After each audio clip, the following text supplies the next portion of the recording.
Now, if we're going to be talking about matter, one of the first places to start is to talk about the states of matter. So there are three states of matter. There's solid, liquid, and gas.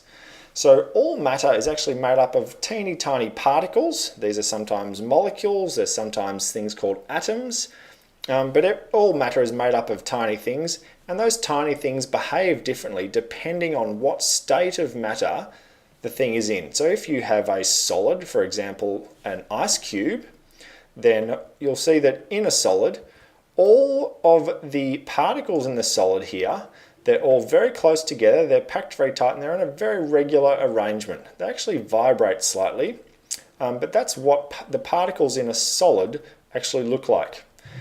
Now the next state of matter is a liquid here. So liquids, the particles in a liquid, they're still quite close together, but they can move around each other quite a bit, and they're not as tightly packed as they were in a solid.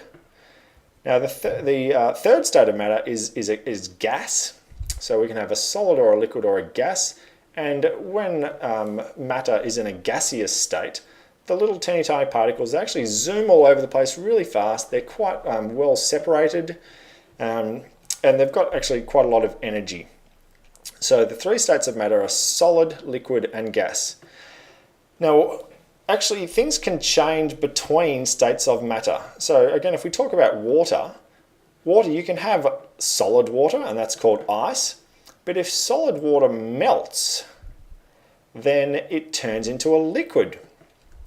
And if liquid water, so the stuff that comes out of your tap, if you boil it, you can actually make it evaporate so that it turns into a gas. And we know liquid or gaseous water is steam.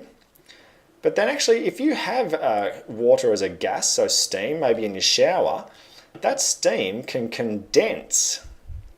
And it condenses back into a liquid, and that's why you get little drips of liquid running down the side of your shower if you have a really hot shower. But then also, if you've got liquid water and you wanted to make it frozen, make some ice again, all you'd have to do is put it back in the freezer, and then you can turn liquid water into solid water by freezing it. So there are three states of matter: solid, liquid, and gas. So gas, liquid, solid.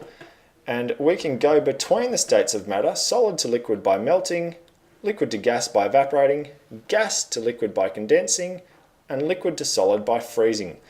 So that's all about the states of matter, and that's a really important concept in chemistry.